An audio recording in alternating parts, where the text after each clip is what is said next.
Fade in.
Happy Friday, everybody. Welcome to the Friday Preflight number 119. Today is January 19th, or excuse me, January 20th. So sorry about that. Well, I was hoping we caught up date-wise, but we didn't anyway. I'm glad everybody's here. For those of you watching on the replay, thank you. Don't forget to hit the like button. And if you are here live, please do that real quickly. If you are watching a replay, do remember to comment, even if it's just to say hi. I would like to see who comes by while I'm not around. So I like doing the live streams. The reboot for the Sunday morning show is coming to us in February. Slightly changed concept there.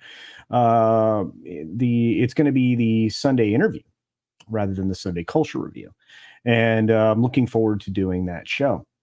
We're going to have a panel of two people that will rotate. Along with a third party that's a guest. So there'll be four of us in total. Looking forward to that.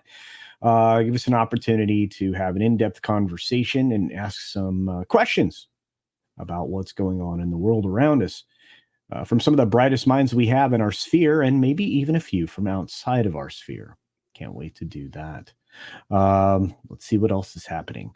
Well, the world's got its own version of a collapse. It's a controlled collapse is probably the description, but there's no place more so that's occurring than in entertainment. And what I find interesting as we watch all of this happen, right? Let me get a sip of water. I don't know why I get a little cough every time I start the show. It's very strange.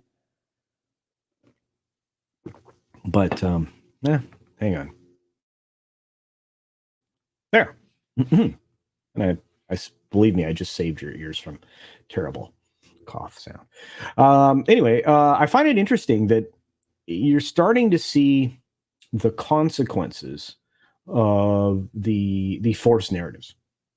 I mean, globally, of course, you're not seeing the news being reported properly. You're not seeing the things that are happening culturally that are happening in other countries, because our news media absolutely will not cover it.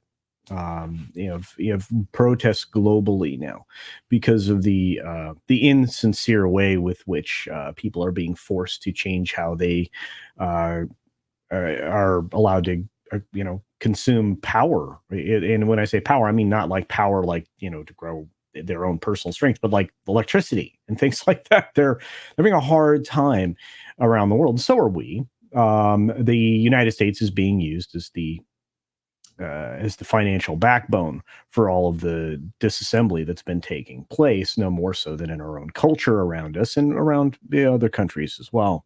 This is all related directly to pop culture. So when I'm talking about the destruction of things, I'm talking about gaming. Let's talk about that first and foremost. Microsoft had Phil Spencer come out and have a conversation around uniting gamers around the idea of escapism. Who's been talking about escapism for the last 8, 9, 10 years easily? And the fact that no matter what, everybody's been placed under additional scrutiny by a very small group of human beings that, are more than willing to call you names, even if they're inaccurate, and divide the community up into pieces. And honestly, I mean, up until this latest statement from Phil Spencer, they were more than happy to go along with it. I mean, let's be fair. They were happy to tell you what you are and what you will consume. And if you don't like their games, well, then shut up and call you a bunch of names like bigot and so on and so forth. Well, that financially isn't working out for them now. And as a result, across many different elements within Microsoft's sphere, Xbox in particular, you're seeing layoffs. 10,000 people's gone from Microsoft, broadly spread out. The majority of which you'll notice many of these tech layoffs are occurring in what country specifically? You guessed it, the United States. It's one of those things. It is what it is. But hey, I'm here for it. Watching the collapse. I think you are too.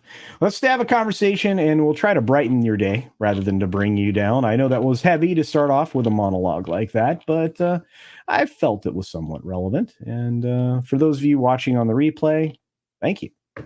Larry says notify. Well, thank you. I'm glad you guys got a notification. Jillian N is here. Thank you for the gifted memberships this morning, dear. I appreciate you.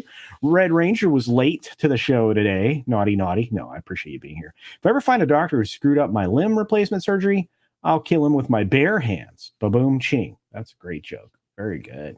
We got Lord Thoth in the chat, one of the great wrenches here. We got one of our friends, O.C. Dobbins, knows quite a bit about the Hollywood machine. Got Olaf Von S, who got a promotion today. So that's kind of fun. Let's see. We've got One Man Show. What is up, my friend? Great to see you. Mr. Shirt is here. Let's see. Who else rolled through the door early? Oh, Trinoculus is here. What's up, Trinoculus B? Dapper Bard Games. Good to see you. Getting food. Will be back. Well, I'm glad you're here. Let's see what else is happening here for the day. Shadow Dragon is joining us today. We got a wonderful wrench in Darren Hughes. Hey, Hemorrhoid Hertz is here.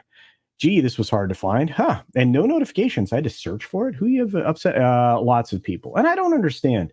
I don't know how I'm upsetting people. I mean, probably because the word collapse was in the title. That may not have been super duper friendly. I'm going to try to make sure that I get all of the shows listed. So you might get a slate, just a complete slew of notifications here tomorrow, because I'll set up all the shows in advance. So we'll go from there. I have to try to figure out why I'm not able to dual stream or triple stream right now. Rumble's a challenge as it is, but I don't know what's going on with Odyssey at the moment. But anyway, it is what it is there. We got Dragon Master 360 here. Let's see. Who else rolled through the door? The lovely Sherry. Greetings, dear. It's good to see you. A few other folks like Man of War 665, the neighbor of the beast. What's up, brother? And our Radioactive is here. What's going on? Mad About Hatter. Good evening, everyone. Hail to you all. And Mr. Casino will hail to you, my friend. And again, fantastic picture. Tender Warrior 68 is joining us today. Good to see you, my friend. And many other folks. We've got Aluvrian Imakara using her member chat to say, still not dead. 2020 to 2022 Trek sales data coming. Oh boy, I can't wait to see that. Yeah, Aluvrian Imakara tracks the data on anything merchandise related for Star Trek, if I'm not mistaken. And the decline is more than noticeable. Probably be the way to go about saying that. Let's see who else is here. I think I saw a super chat roll in the door. Let's see. I'll get to you in just a second, my good friend, Bama grad. I promise. TPC is here. What's going on? Good to see you, TPC. Rogue Attractions here. Look at that. We've got the theme park family all coming together in one place. That's fun. I don't believe I will linger. Need to stop thinking before I start a downward slide. Have a good weekend, everybody. Oh, sorry about that. I apologize, One Man Show. Very good. Very good. Like I said, I didn't mean to start on such a heavy note. I appreciate all of you being here. I don't normally do that, but it is what it is. Cash, what's up, buddy? And I'm glad you like the intro. Oh, my mic came off a little loud. I'm sorry about that. I am backed off from the mic now, right? Good. All right. Hey, Dragon Smoke 90 is here. Hail chat and culture. Well, hey, cool. Avatar, man. That's awesome. We got Y Destroyer 3466 joining us. My good buddy, the Atlantean. Haven't seen you in a bit, buddy. I hope you're doing well. We need to go back to doing some kind of a program together, or maybe even just a conversation. It'd be fun. Siege Perilous is in the chat. The lovely Michelle is here. Greetings, dear. We've got E. Clay Thomason joining us today. I'm sure that he's going to assault me with memes through the weekend, which is fun. Enjoy that. And Furry Kitten is here. What's going on? Hail, fellow deviants. Well, there you go. Ooh, Michelle got a call from her publisher. That's good news. And my book, Celtic Songs at Midnight, is due out in stores and on Amazon in 2 months. That's amazing. There you go, fellas. Folks and fans and ladies, you have something to consume from a creator in our community. And that's a good thing. And I did use the word community there because sometimes it's okay to use that word. Don't want to completely banish it. We could say our fellowship, of course, or our sphere. All of that is accurate. Morgan King is here. Good to see you, my friend. Let's see. Who else rolled through the door? A few others. Globally, the news is an illusion. Locally, nearly as bad. It's true. You can't count on local media anymore, Siege Perilous, because, well, they're the corporate media, because they're all owned by the same group of people. Hey, Thunderduck is here. Yeah, I feel very instaphobia. Yeah, it's true. 12,000 layoffs today in Alphabet. That's true. Reported that on the 6 Minute Daily this morning. Can you imagine that? Alphabet goes, 12K. That's only 6% of their workforce, right? Something like that. Beesman is here. Good to see you, Beesman. Bama Grad, thank you again for the $10 super chat, my friend. I truly appreciate it. It says, hail friend culture. They added Elijah Wood. Awesome. Sam and Frodo. That's great. For future reference, what's your t-shirt size? I usually wear a medium. If I get back to working out hard and pumping more muscle, it might scale up, but normally mediums are fine. I usually maintain a pretty compact, even when I'm fit, fairly compact size. I'm not one of those giant muscle guys. I'm definitely not Jay. Jay is like a giant human. I think a large would be like real challenging for him to put on. It's got to be an XL for that dude. He's big, man. And do you drink coffee early in the morning? I drink coffee all day. Gary and I have a lot in common. Coffee is the driver of everything in my life. It's like, yeah, and like to have occasional glass of wine or a beer. Sometimes a mixed drink in the evening. I usually have a few more when it comes to the late night shows. It's a long conversation with a lot of my friends. So, but glass of wine is always good. That's why I have the imagery that I do for my picture here. Anyway, but thank you again for your $10 super chat, my friend. I truly appreciate you. Man, I'm thinking I really got to figure out a way to get to Atlanta. Hey, Josiah is here. Good to see you. The very talented Andy Masterson's in the house. AJ, what's up? AJ Speaks is hanging out with us today. I think Randall Orser joined us as well. And we got Rambam 3000. Man, you know what? The first 15 minutes of this show is just saying hi to everybody. I wouldn't have it any other way. Freddie York's hanging out. Rob Altus is here. We've got JT Gunn and Elizabeth Young. Good to see you. A few other folks rolled through the door like Matt G. What's up, Maggie? Good to see you, bud. The lovely Becky Browand is there. I have to see him. I will redouble my efforts to get to Cleveland. It's been hard. Lots of things have shifted around in my life. So it's been an interesting couple of years, I should say. Humor and Waffles is hanging out. Good to see you, my friend. And yeah, I don't exist without coffee. That's right. Oof, let me tell you. I love it when you guys hang out with me. It's fantastic.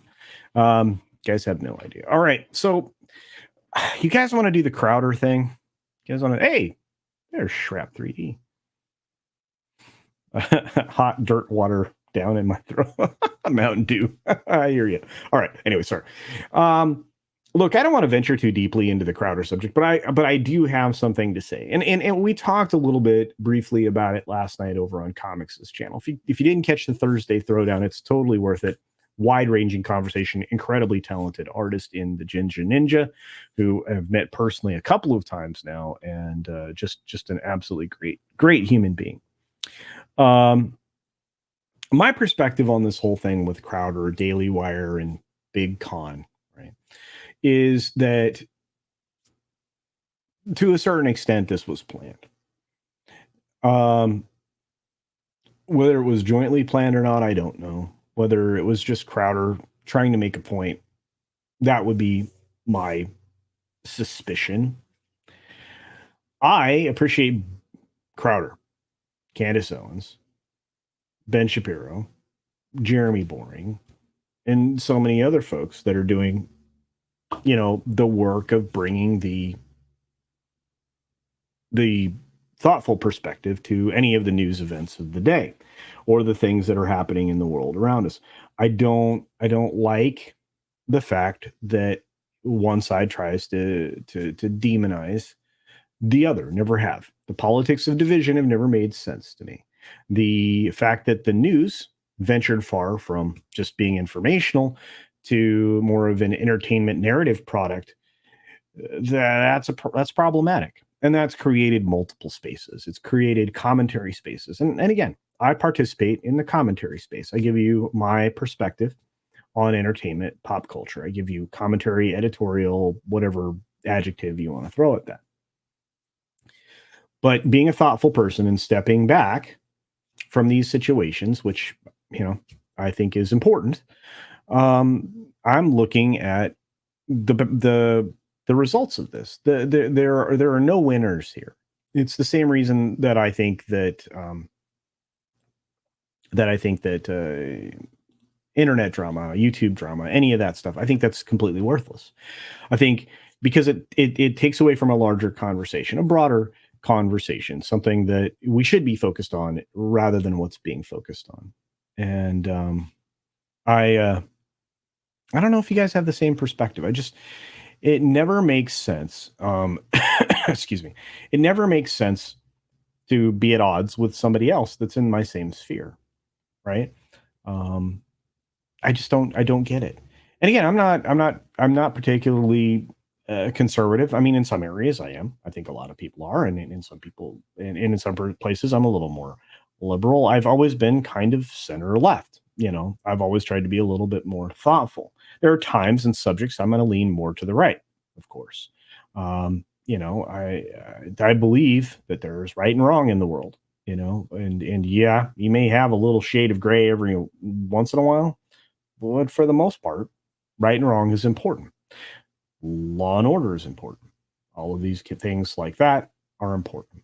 So when you get somebody like Crowder out there in the world calling out Daily Wire, we've created drama where none needed to exist. This should have stayed in the background. It shouldn't have been out there in front of everybody. And if he wanted to have a rant, he didn't need to build a case.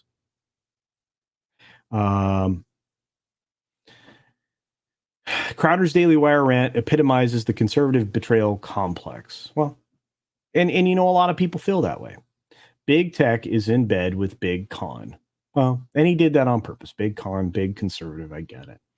And he is doing what he says he's going to do. He's fighting for a conversation. He's fighting for the heart of his country. He's fighting a big war in his mind. Now, he's wealthy. The contract he presented initially, the first thing that he did, was to prevent anybody from being called out, even if it was the Daily Wire. The Daily Wire walked into the space and announced themselves to be the victim. That was not good. Okay, but we'll step back and we'll talk about that in a moment. But when you look at this thing, it's like this was bad. So once we get a confirmed contract, now we have a gotcha moment. So Crowder goes out and sets up a gotcha moment by recording his friend, because I guess they were supposed to be friends. And then he, plays the recording in a video and has commentary around it. And to be fair, everything that any of these people are doing is very highly produced and well edited. It's not to think that Jeremy Boring did his video response to Crowder's contract obligations that were, again, not directed at anybody. That first video, not directed to anybody. He essentially read off a teleprompter. Jeremy Boring was reading from a teleprompter or from the screen in front of him, from whatever. It was very well rehearsed. It was canned, would be the way to say it. Again, his response was reactionary. And this is one of the biggest problems with the way, politics are divided in this country. You have politics, the politics of offense, and you have reactionary politics. And unfortunately, Crowder played right into what he knew was going to happen over at Daily Wire.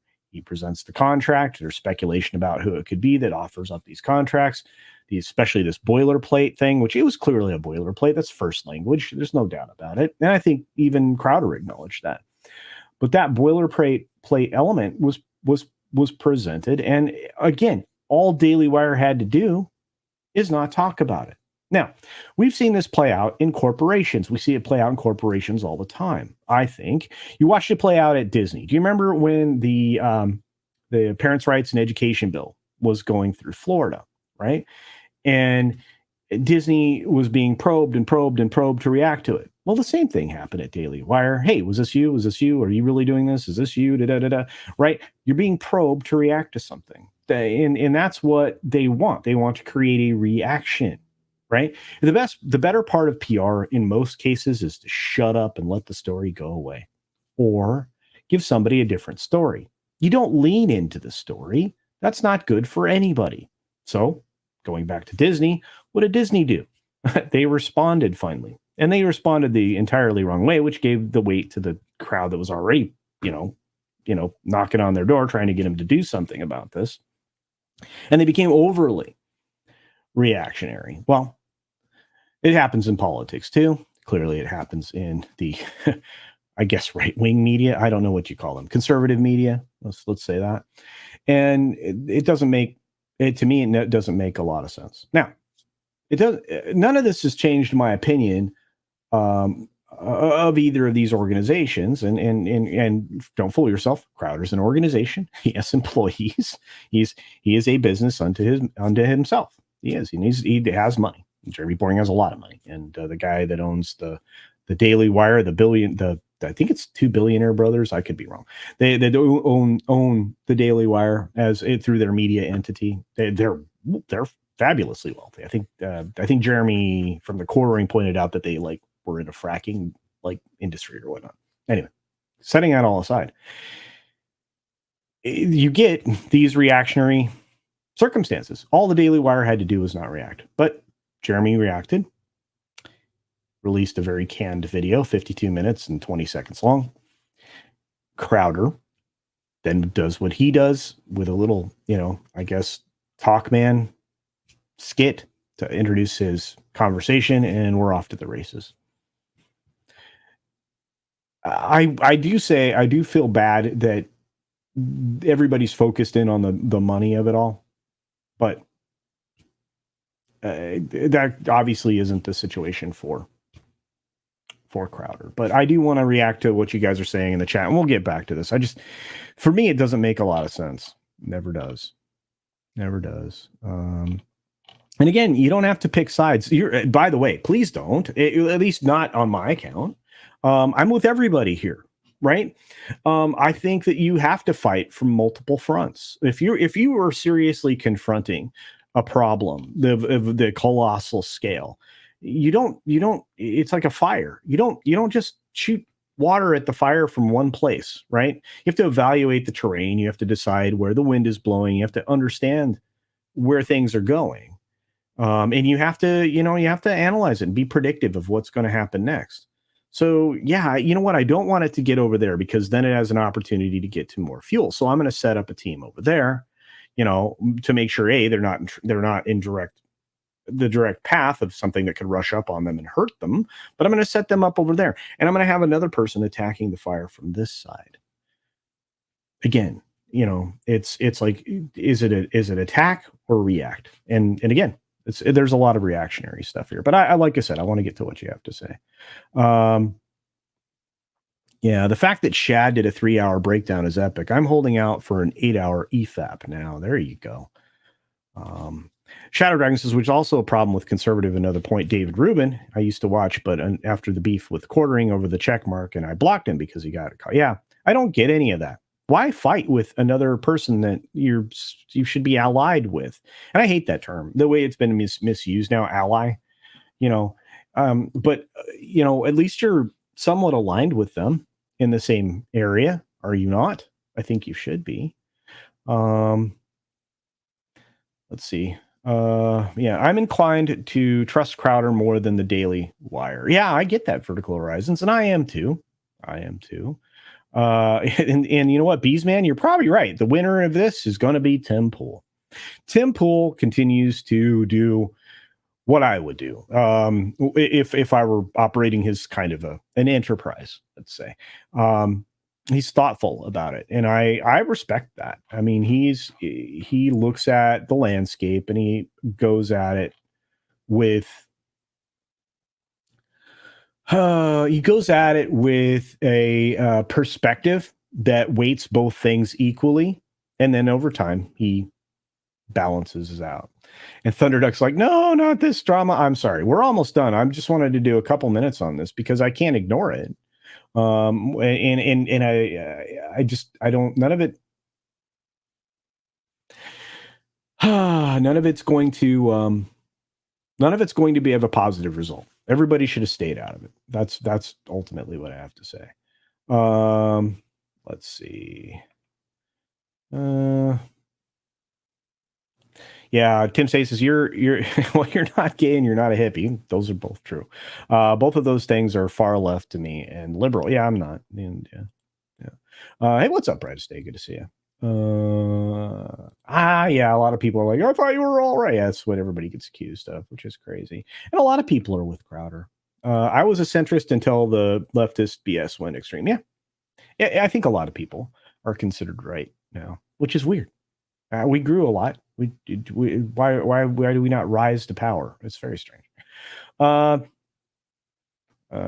Union of Manners Travis says, I'm not political. I don't belong to a party or of stances. In fact, I wonder if politics as a system works at all at this point. Well, it can. The problem is that we're all about dividing. And then instead of operating under the same civility that we always had, we've had substantial shifts.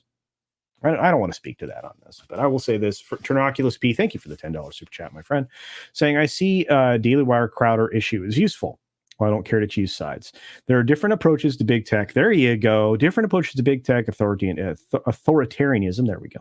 And running a successful business that relies on them. Indeed.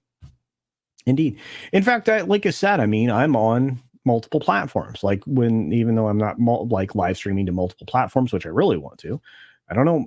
I'm having struggles. So if somebody, wants to sit down with me and make sure I get everything connected back the way it should work again, that would be great. But, you're going to need a big tech platforms. The biggest bully on the block is YouTube. And then you probably have Odyssey and Rumble or close seconds. Odyssey has a better interface. Rumble has, probably the greater potential. So why not be on all three? Right. YouTube's notifications don't work anymore. Or obviously, we had Hemorrhoid Hurt saying that, you're not, I'm not seeing your notification for the stream, which concerns me. So I'm starting to use the community tab as a form of, notification. So if you have all your little bell icon thingy on and you turn on all notifications for my channel, I will try to more consistently put posts up on the community tab because it'll drive engagement. It'll have you guys show up here. I would think that would have been good.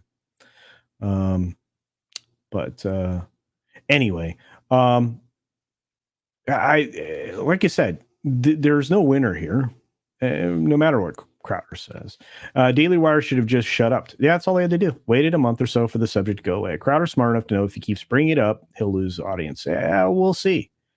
I don't know. See, sometimes hubris gets in the way. It really does. Yeah.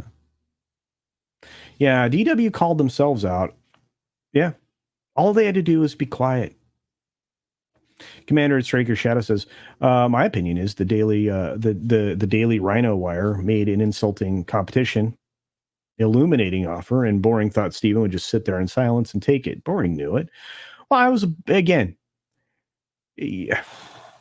having been presented with contracts, and one recently, as a matter of fact, I know how to read an offer sheet. And I know what's negotiable and what's likely not. Going into a conversation, you are only as good as what you ask for. That's it.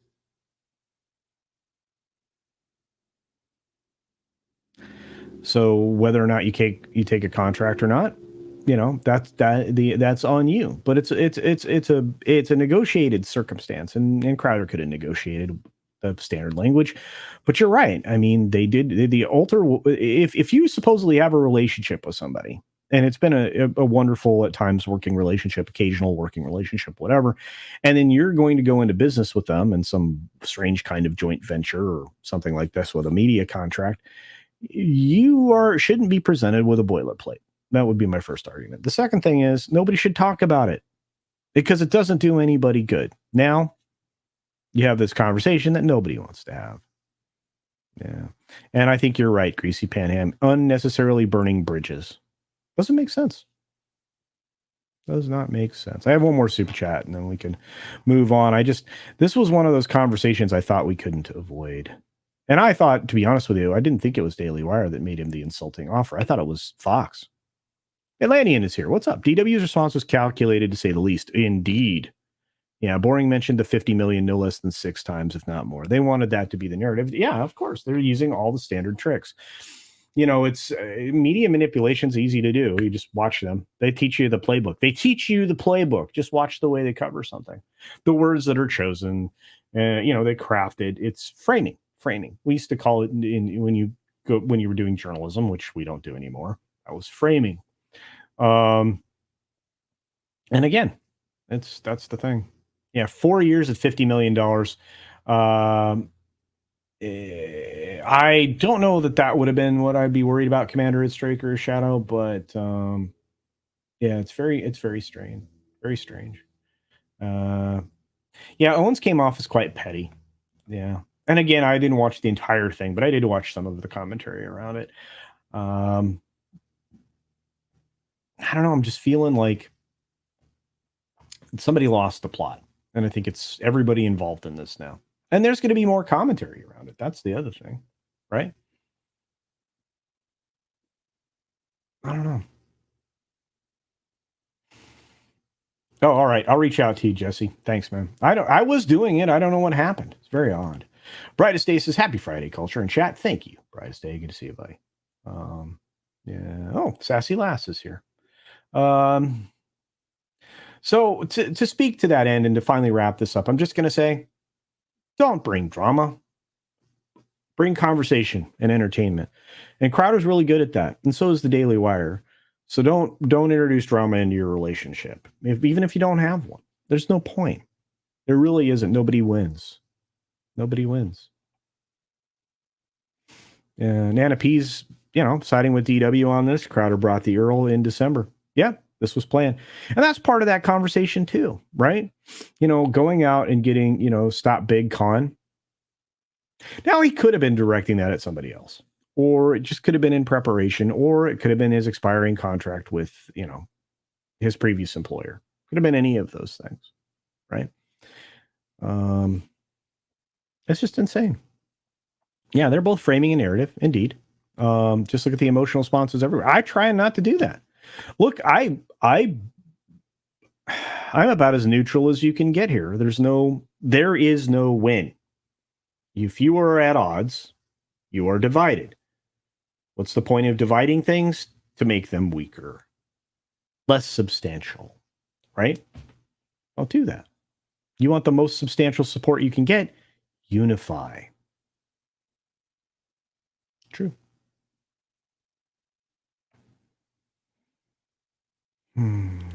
I just hope everybody gets it. Yeah. He's planting a seed. That's true. And in his ideas, maybe there, but I don't know that it carries anything. Yeah, stay away from drama. It's not fun. And on that note, I'm going to leave this subject behind because, like I said, there's no winning. It just had to be mentioned. And like I said, it divides us. I guarantee you this will be talked about all weekend long. You can find, if you're interested in the conversation, you're going to be able to find it somewhere. I'm more likely to talk about, the long-term, strength or weakness of Netflix. That's probably one of the videos you're going to get next week. You're probably going to get one around some other things that are related to media too, in addition to the thing I mentioned at the beginning of the show, watching the gaming industry just melt down. Because that's kind of what's happening. The power of the audience, people like you and me, is greater than the power of the activists, slacktivists, more like it. People who aren't really invested in something that they go to war over, that's a slacktivism. And that's what's happening in the gaming industry. And predictably, you're going to see another, because they've been trying to regurge this back up, another Gamergate, right? That's what they've been trying to do this for years, try to bring this back up, go to war with people who play games, which is dumb, Anyway, I thought that would be an interesting conversation. As Phil Spencer over at Xbox says, let's unite. What he means is let's get our hand back into your wallet, because a lot of you did what we said and left, went to go do other stuff. And the Warner Brothers Hogwarts game is the biggest game of the year. It will be. Nothing's going to compare. Ubisoft is imploding. I don't know if you know that story. And you're having other gaming things break down. The Blizzard deal is probably toast for Microsoft. I mean, there's a lot of stuff going on there. So, yeah, stay away from drama if you can. Yeah, they just can't let go of Gamergate. That's correct. It's very, very true. Yeah, I would rather have Netflix myself. But what else do we got to talk about? Well, man, I don't know. You guys interested in Netflix? Are you interested in what's happening with CNN? CNN's another topic that I don't know that a lot of people would be interested in, other than they're having massive problems. And consider the fact that they're leaving their Atlanta studios. I mean, they're abandoning their hereditary headquarters. I don't know how to describe it, but they have this beautiful prominent location in Atlanta, and they're bailing. And there's a lot of things going on, and the deck chairs, they can't stop shifting them around, because they're looking for some form of success. I kind of feel bad for Chris Licht, but I think he probably knew what he was getting into. And I think the conversation with David Zaslav going in was stop the bleeding. I'm just not sure that they've done any of that. So the Morning Zoo program over there with Don Lemon and the ladies, that's what I'm going to start calling it. Don Lemon and the ladies. Right. Anyway, saying, the CNN this morning lost their EP to the night program, which has much better numbers. They're not pulling anything for the new Morning Zoo. So Eric Hall is like, don't saddle me with this and then, leave me here. So Eric Hall's exit is 3 months after the revamped morning show's debut. The network has not yet named a new EP. So CNN this morning launched in November with Don Lemon, Caitlin Collins, and Poppy Harlow. Best part of that show, Poppy Harlow, with an emphasis on chemistry and conversation. Okay, again, the reason that this show is structured the way it is because Chris Licht launched Morning Joe, right? He made that incredibly successful, if I'm not mistaken. So he's just trying to create that all over again. But it doesn't matter. Fox is kicking everybody's teeth in with their Fox and Friends. They average like 1.3 million, and most of those people are in the demo. Morning Joe rocks 905, so just under a million, right? 100,000 under a million, and CNN this morning is 83,000. You can't do this. You can't make this work. So this is just one of many different shifts that's happening at CNN, and it's not the only news organization where this is happening. PMSNBC is about to go through some interesting moments here, and that should be public sometime next week. They're tired of people drawing them into lawsuits, and they don't want that kind of controversy, and they don't want their news to be taken for entertainment. Rather, they want it to be taken for news, even though clearly it's entertainment. With CNN, they've shuffled so many different personalities around and run off others, like the World Economic Forum speaking Potato that was talking about censorship. Of course, he would know, right? Potato got up there and started talking about that. But anyway, but at CNN, nothing's really working out. So you have to reduce costs, which means you have to abandon your hereditary headquarters in Atlanta. And a lot of people are living and moving out of in different parts of the country, and you don't need the kind of production staffing that you would on any of these other shows. So why have this big building that Antifa can attack? Because don't forget, that happened. All right, let's see what you guys think. Oh, hey, there's my buddy, Man-O-War 665, the neighbor of the beast. That's right, for 665 says, hail to tabletop RPGers. Proper railing versus the OGL, where it comes to weasels of the coast. I love that. Has broken, indeed.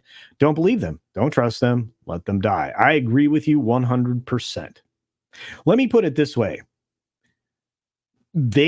Once they realized just how screwed up this was and the fact that they're in financial weirdness anyway, consider this.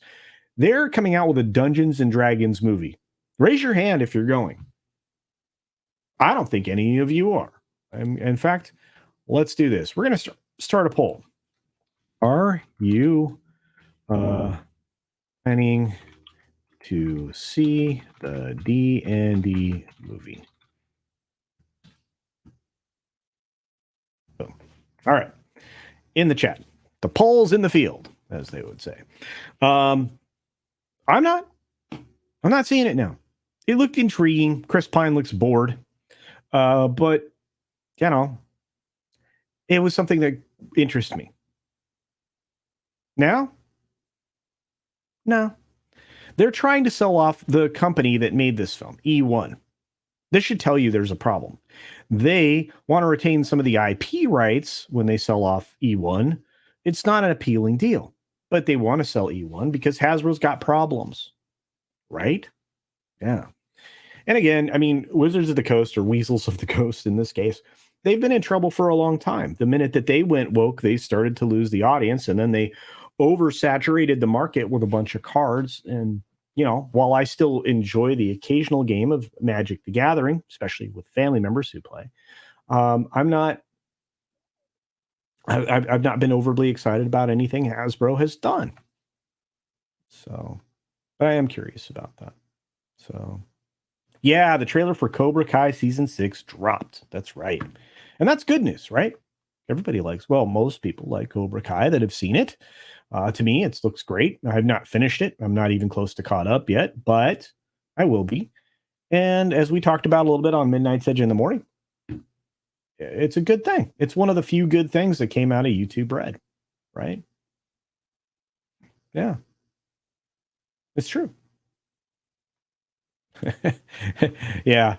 Don Lemonade and his Yas ladies. Yas Queen. That's right.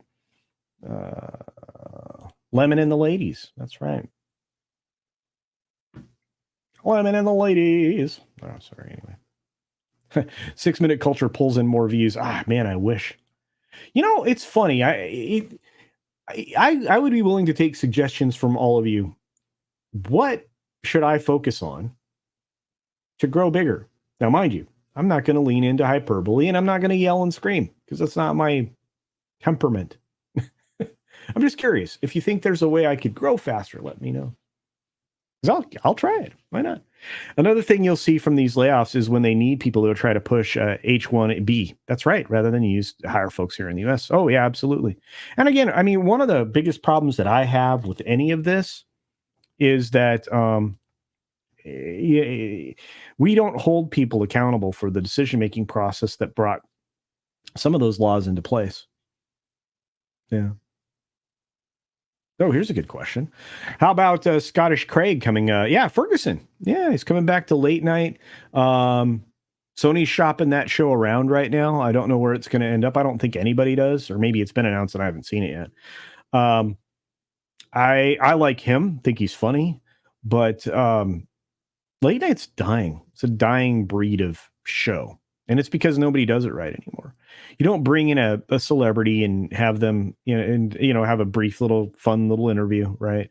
And just ask them like chit chat questions, nothing politically laden. And then you have them set up a clip for the film or television program that they're promoting, or if it's a musical artist, the album that they're touring on, whatever. It's a simple formula. It had always worked. It worked for your grandparents. It worked for your parents. It worked for you, and they break it. And that's kind of the point of the regressive movement, right?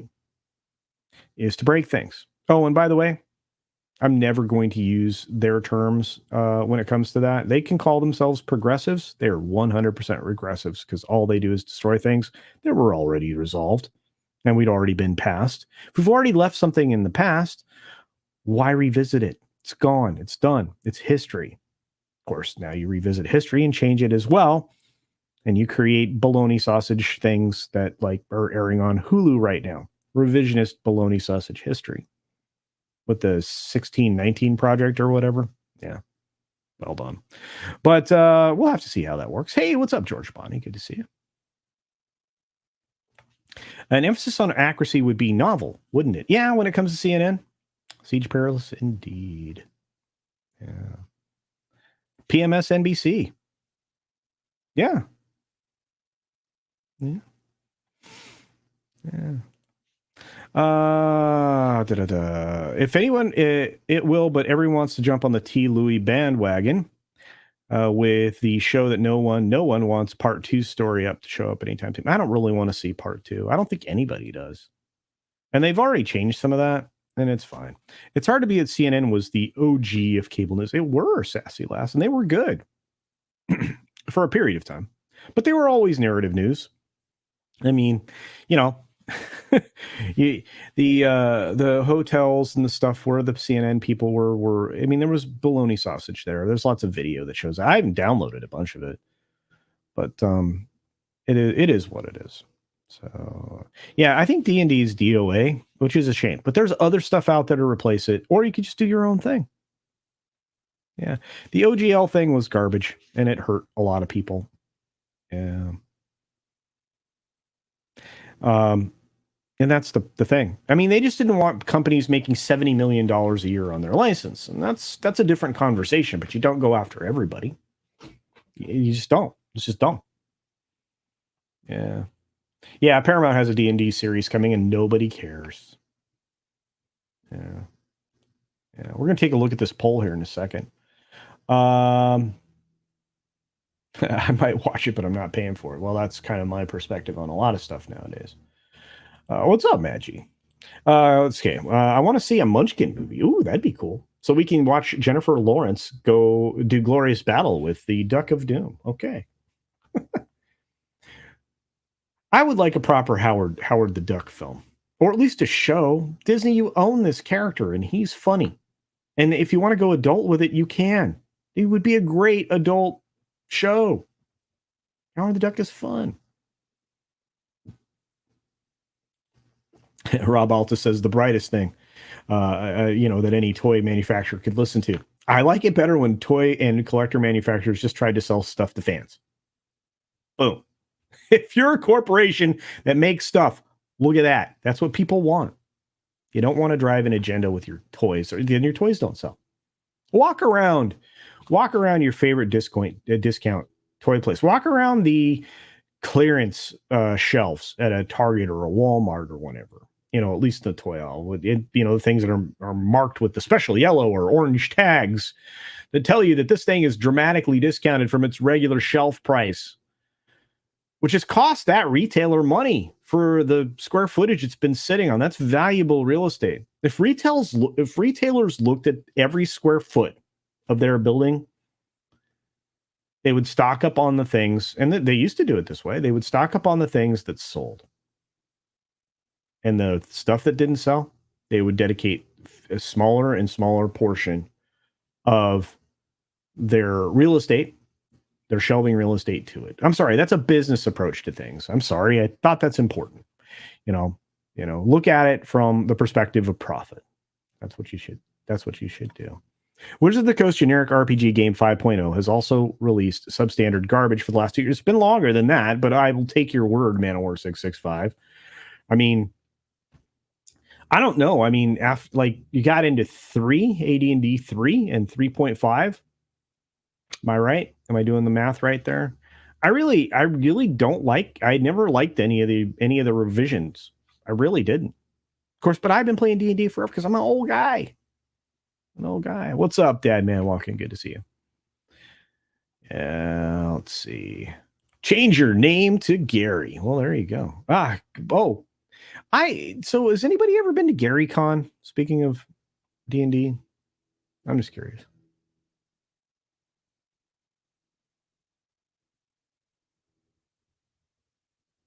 Islaj Melody says, "Don't change. Make the world change for you." That's what I'm trying to do. He glances Viagra. I always do what I like best. I just didn't know if there was something you could suggest that maybe I could focus on, but we're going to work a little bit on the long form content, so it'll be a little bit less reactionary. And again, I'm getting tired of that. Let's be aggressive. Let's be action oriented and not reaction oriented across the board. Yeah. Death Angel's Fast says, I watched the 90s show. Can't say it was bad. They followed the Cobra Kai model. Well, until you get to the third episode. Did you make it through the third episode? Yeah.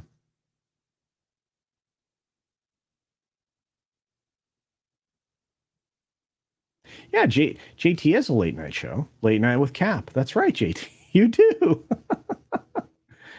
Oh, I love you guys. You're so great.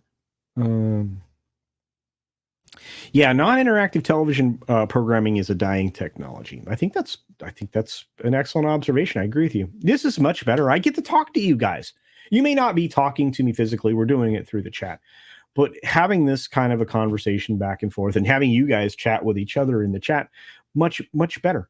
And mind you, there's things, people look at things from different perspectives. And when I read it in the chat, it gives me something to take an in-depth look at, which I appreciate. Again, any more information always informs or reinforms an opinion.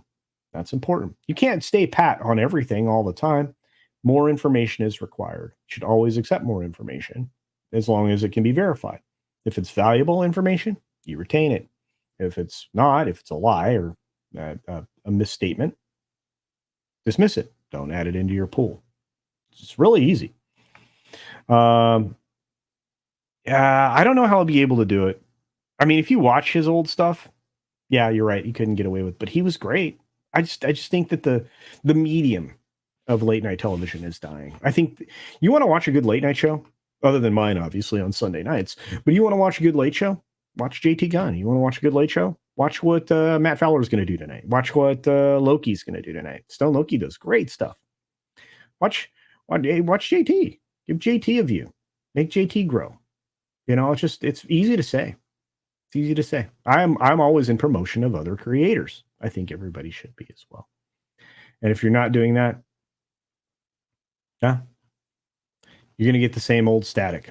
That static is dying anyway. Linear television is dying very, very quickly. Makani, thank you for the super sticker, brother. It's been a minute, dude. Can't wait to see you when we reboot the Sunday show in February. So I'm pretty stoked about it. Gonna get in touch with you. Gonna revisit that group. So let's see who else rolled through. Oh, that's right. My 5.0 Mustangs are better than 4 and the 3.5. There you go. Podcasts are the new radio. Radio didn't die because TV came along and adapted. We'll continue to do so. And I think that's a excellent perspective, Mr. Tickletron. I agree with you. I do wholeheartedly. I like what 70s Rock Fans doing with his channel by introducing shows or movies that are good and not just criticizing the same crappy shows. Yeah, that's right. And that's another thing. You know what I don't do? I don't dwell on something, which I don't understand. Yeah, I can do like 6 videos on Velma. I'm going to do one, but not in the same way anybody else is reacting to that show. I'm going to do it more in a evergreen way, which means that that you could watch the video at any point in time and it would still be relevant. It would be just using Velma as an example. That's the other thing. I mean, creating evergreen content seems to make your channel grow long term. Why not try that?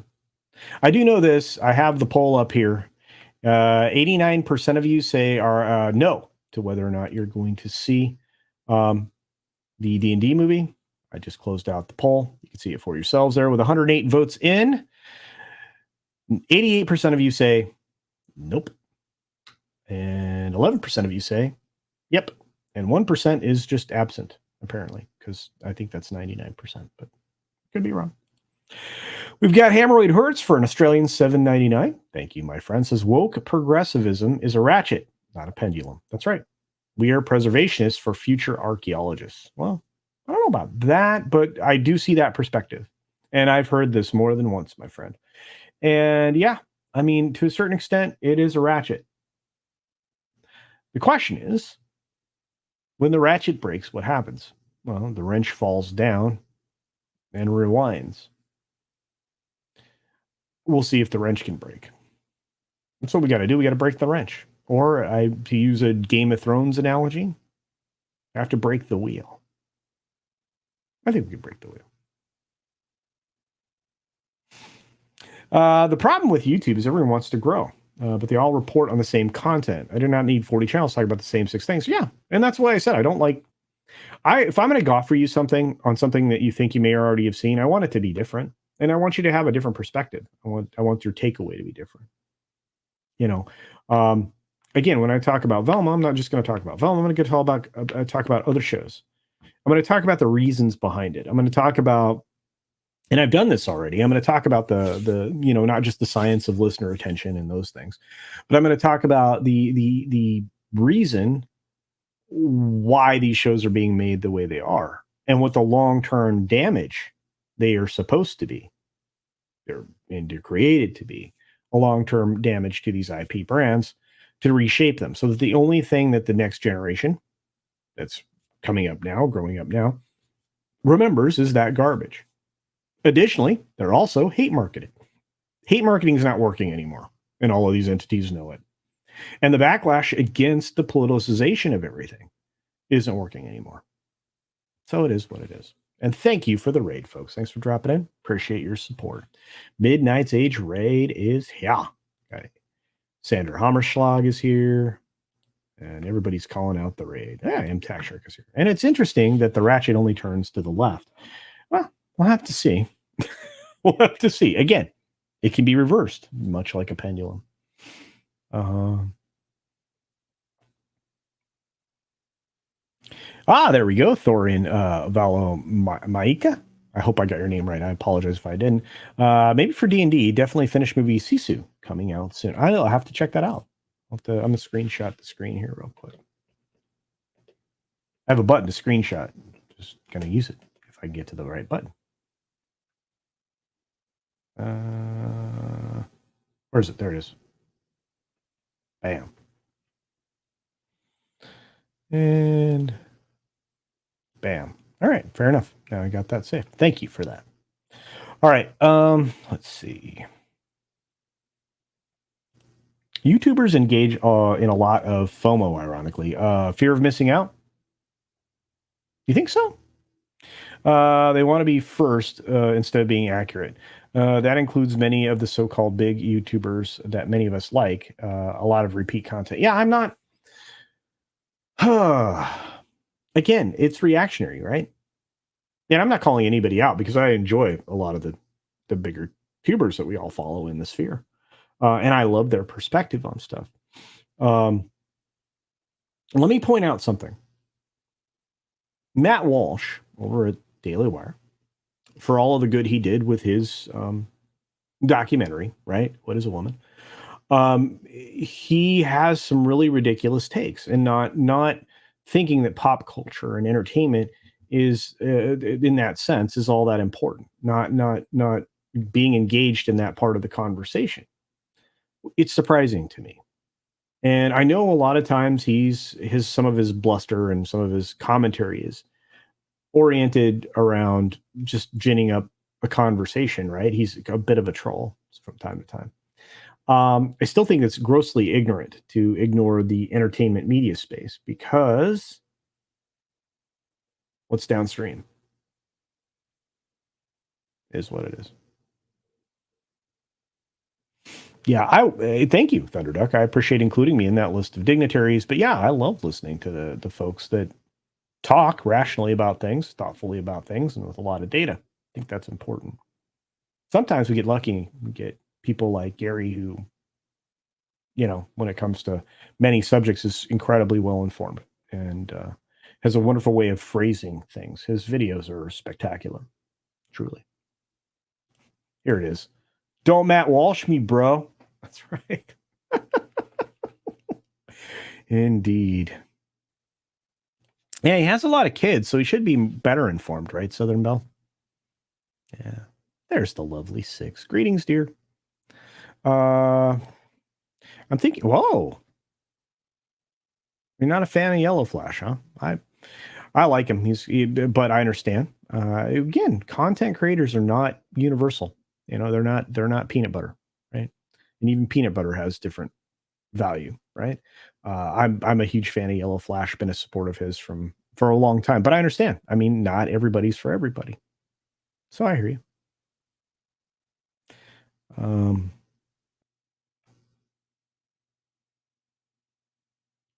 Yeah, Daily Wire is a whole bunch of grifters, and they proved it with Crowder this week. Says, "Hey, Tien Falurudo." Yeah, and at the beginning of the stream, I kind of covered that. I don't feel like I said, I don't have any more to say on that other than what I said earlier. And I'm going to do this one last time until there's a verdict on something.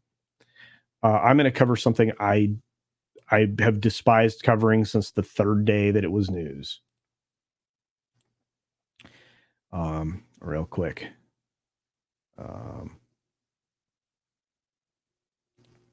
This. I feel, what's up, Eternal Vigilance? I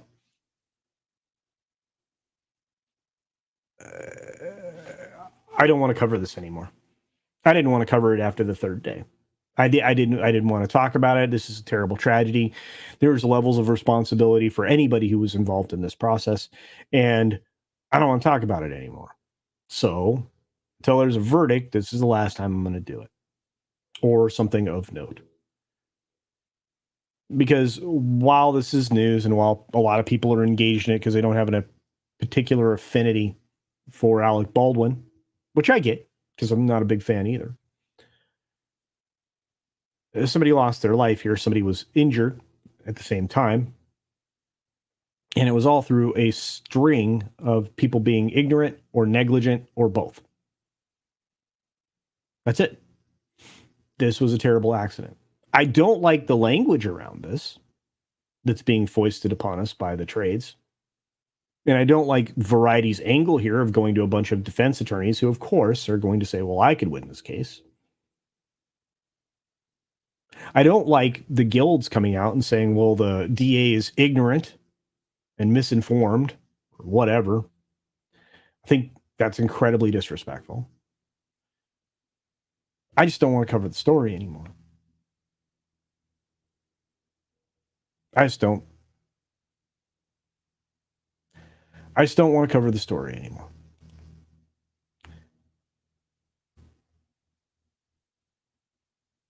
the armorer, the assistant director, and Mr. Baldwin are all culpable in this circumstance and situation. And again, when you don't follow procedure, people get hurt, especially when it comes to these types of things.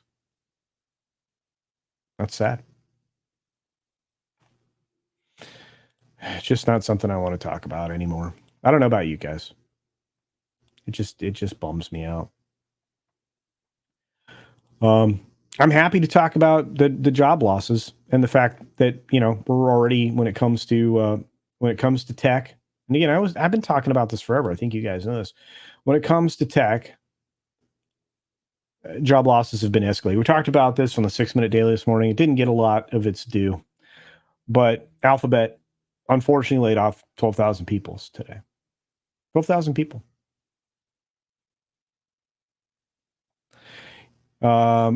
But they're not it. I mean, you know, 10,000 people, Microsoft, 12,000 from Google, or technically Alphabet. But in just the past month, 50,000 job cuts in the technology sector. Right after we just ramped up a whole lot of different parts of tech, right? Snap has had a terrible go, losing 20% of its staff, 5,600 people. Robinhood, well, with a lot of illegal activities, helped along by a market because they didn't like the way something was going, stopped it from happening because it was the bad guys lose, or their chosen horse, which in this case was the bad guys were losing. They laid off 23%, almost 25% of their staff, 780 people. 9% before that. And 7,500 let go over at Twitter, and another 1,000 followed voluntarily. Say what you will about those people. Maybe those jobs weren't required. I would say based on how Twitter seems to be operating right now, I'd say none of those jobs were required. Maybe all of these other jobs, maybe up to 20% or 25% of individual companies, maybe those jobs aren't required. Maybe they aren't needed. Maybe there's a complete lack of productivity there. Maybe this is a reset. Lyft, 13% of the workforce is gone. Meta, 11,000 people gone. Amazon, 18,000 people gone. Salesforce, 8,000 people gone. Coinbase, almost 1,000 people. Microsoft, 10,000 jobs. Mentioned them earlier. They're saying 5%.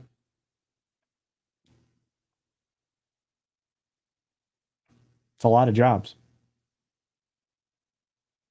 Was it predictable? Yeah, it was predictable. I talked about it. Is it surprising? No, it's not surprising. Is this going to happen at companies outside the tech sector? Yes. Are you going to continue to lose jobs in media? Yeah. News divisions are shrinking. Staffs are being reduced. The guilds can't protect you forever. They're going to try. But, I mean, unions only have power in the membership and the money. The problem is the unions haven't been using the power or the money for the people that are part of the unions. They've been using it for political purposes. So when they need it, when they need them, what do they have? Just the opportunity to complain and cry and moan to the politicians they've bought off over the years. But that doesn't help. Not when everybody's having to downsize. It is what it is. Let's see what you guys think.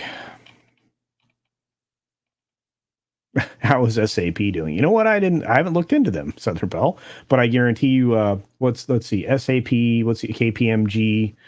I wonder how some of those firms are doing. Probably okay, right? For you and I probably understand why.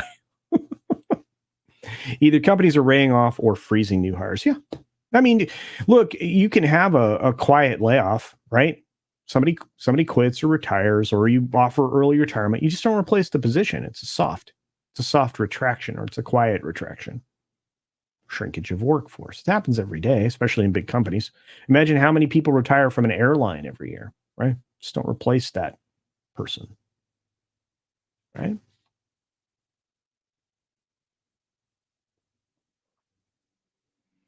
Yeah, 7,500 on Twitter are still getting paid till February. Most of the jobs are not required. Yeah. Well, and they're saving a lot of money. I mean, you saw everything they were auctioning off the other day. Why would you want to buy any of that? It's a good question. Mm.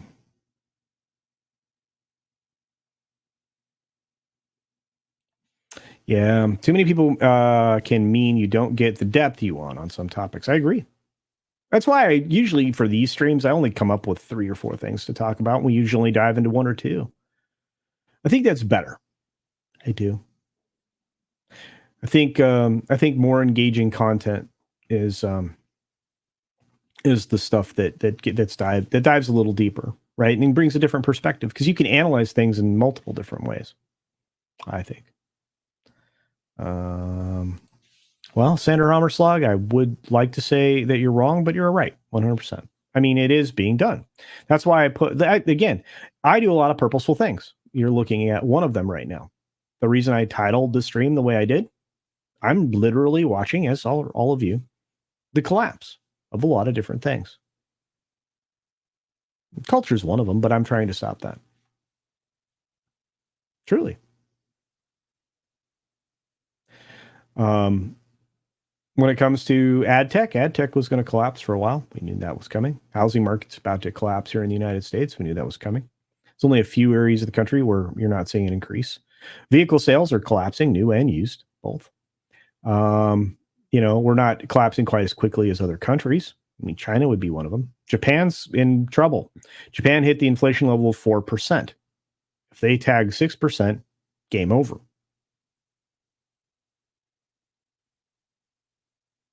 It's just where we are. And you're right, Mike, and this is my biggest concern. Where are a lot of those jobs coming from? The U.S. U.S. Jobless claims. Here's the weirdest thing, right? If you notice that jobless claims have been down, people stopped looking for jobs. People stopped getting jobs. People stopped caring about it. People are being forced to live with less. We've also had a loss in population from expiration.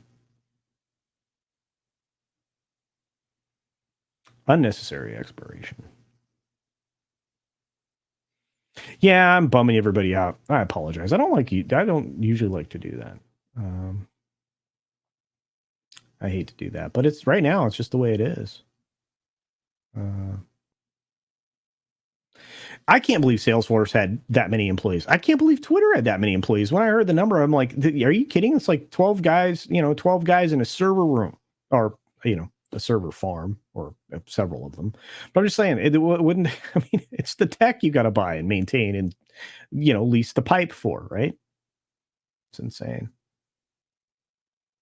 Yeah, and a new semiconductor factory takes 2 to 5 years to be online. So, the Taiwanese chip company that, is putting their thing in, all these other entities, we have to bring the manufacturing back to the States. We have to get rid of the supply chain problems that we have there. Once that's done, it's great. And we'll be back to manufacturing all the different classes of computer chips, semiconductors. But, and then, you'll see companies go like, well, we invested in this. Maybe we should use it a little bit. And then they're going to not want to pay people and they'll try to send the jobs away. They don't want to pay the people the going rate. That's just the way it is. And to say that they voted for it. Yeah. Well, but some people didn't want it and they didn't vote for it. Yep. And unions can't stop a layoff. And that's the thing. You can complain all day, but staff reductions happen across the board. Can't do anything about it. What's happening? Whine and complain to the politicians. What's going to happen there? Nothing. Tax money going to the business, and we can't do that forever. And that's been a problem. The way that we've subsidized certain things, including entertainment. You're going to see a big push to bail out Hollywood again sometime next. Well, I'm not going to say next year. Sometime towards the end of this year, 2023. And I think we have to stand up with one voice and say no. No.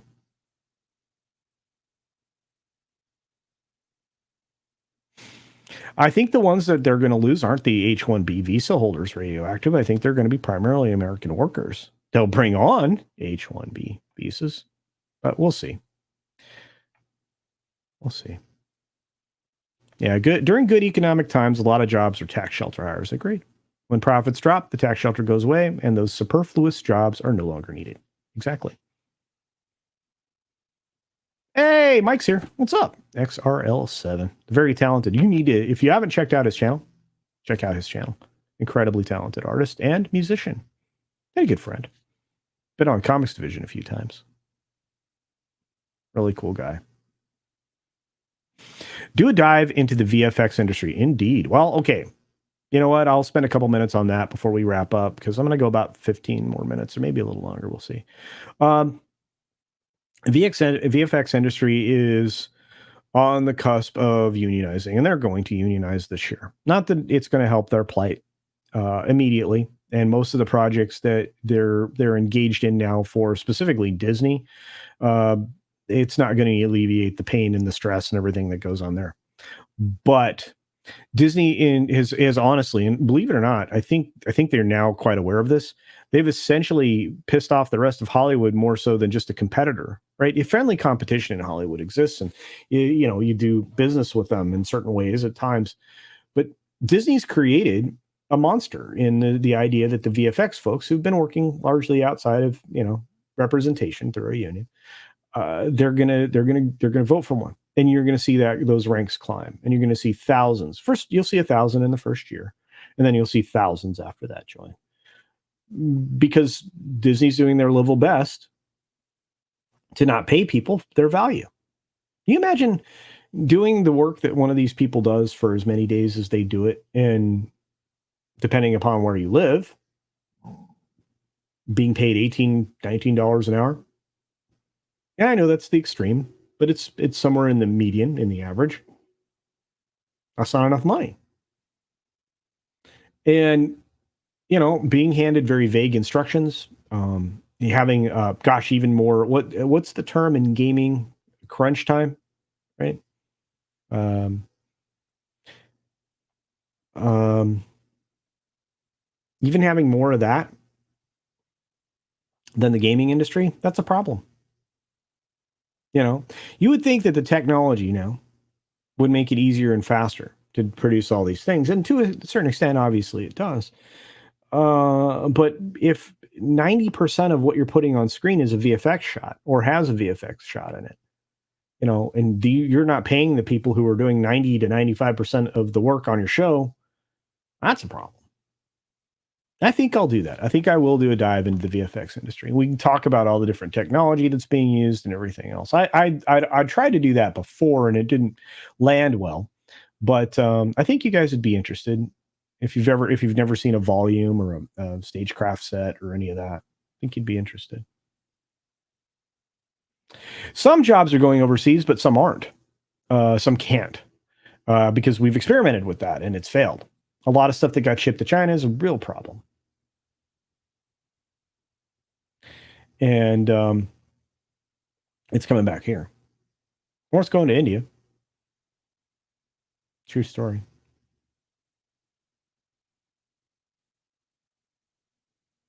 Sorry, I'm scrolling through your comments. And this is correct. The jobs going overseas started in the early 90s. And again, it's because it was enabled by Congress. Foreign investment in our physical land, that should never happen. That should be removed immediately. And those people be somewhat compensated. But we shouldn't have anybody owning that.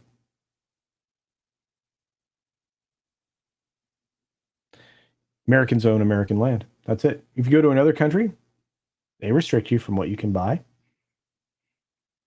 To my knowledge, you can't buy beachfront property in Mexico as an American citizen. I think you can buy inland in certain areas, but it's strictly controlled. Other countries, no. A lot of people talk about relocation to, retirement locations, Costa Rica, the Philippines, Thailand, etc.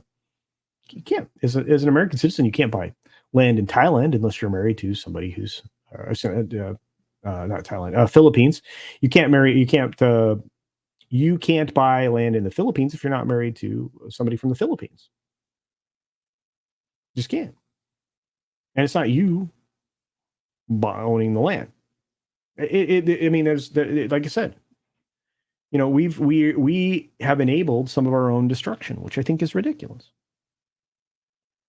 And yeah, a lot of houses have dropped in value. Housing market is collapsing. I'm sorry. There are only a few markets where it's not, but it will. Hey, Snacks and Comics is here. What's going on, Snacks? Man, I'm bumming myself out. And I lost a bunch of you. Probably FNT started or whatever, but yeah. I don't know. VFX industry, much needed and feels so undervalued. I need to learn motion graphics because I love the stuff. You know what? The technology to do motion capture is very inexpensive now. It really is. And there's a lot of neat editing programs that are really inexpensive that could help you with that. Then you just need a good 3D modeler. Yeah. VFX unionization is just going to get the work offshore sooner rather than later. I don't know that that's 100% true, but I understand that thinking. It's already been offshore. Nobody can keep up. Again, as I mentioned, 90% of the stuff being produced for Disney right now has a VFX shot or is all VFX shot. If that's the case, we don't have enough people.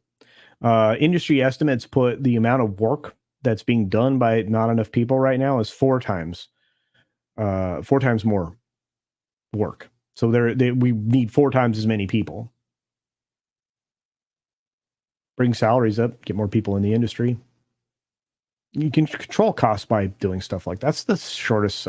This is why, again, in business, you don't be short-sighted. Look at the long term. Look at being able to sustain something.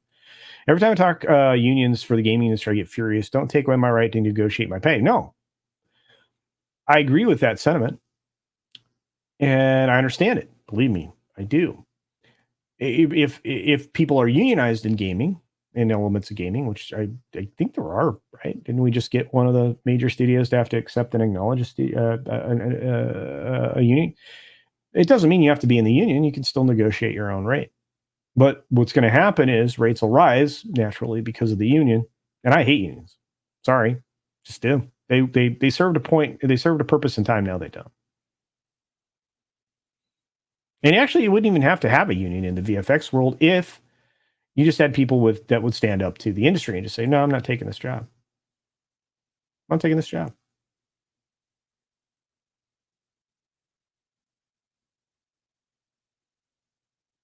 Yeah, and I think you're right. Unions are counterproductive. That's always been my view.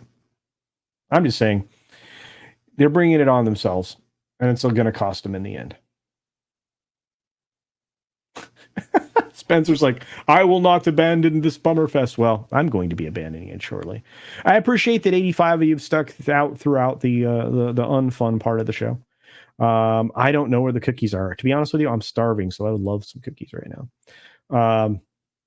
But it is what it is. So now Reaper's saying, personally, I'm not bothered by the housing market bubble popping because when houses become cheaper, means more rental house I can sweep in and buy. That's right. That's the way anybody who's liquid looks at it. You hold on to cash, take advantage of the situation later.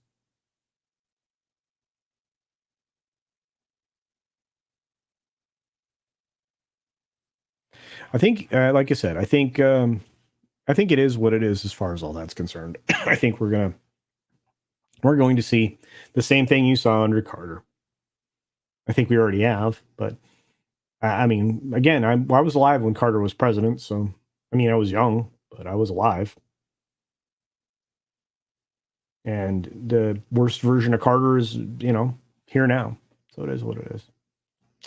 Adam Wofford says, what's up, Adam? Says, if I was CEO, I would pay anyone to go to school for VXFs and give them a bonus. They stay with my company. Seems reasonable. Unions want to share the good times, but not when things get tight. That's right. And that's the other problem. Again, if you're a union, you should have not only a pension fund that's set aside for unions and health pensions specifically, which, by the way, the unions will always back off on, or double. What do you call it? They will stab you in the back with it. I mean, we just watch what the Screen Actors Guild and the Writers, I think it was Screen Actors Guild recently, SAG-AFTRA, well, went against their original agreement there. Can't do that. But it is what it is.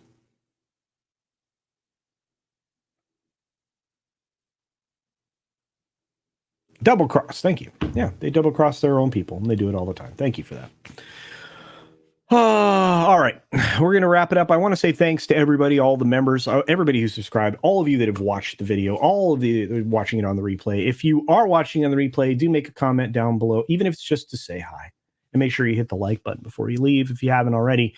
If you're watching on the replay, as I said at the beginning of the video, hit that like button if you haven't already, and I appreciate it. Don't be afraid to share out the streams and the videos and the shorts and everything that we're putting together.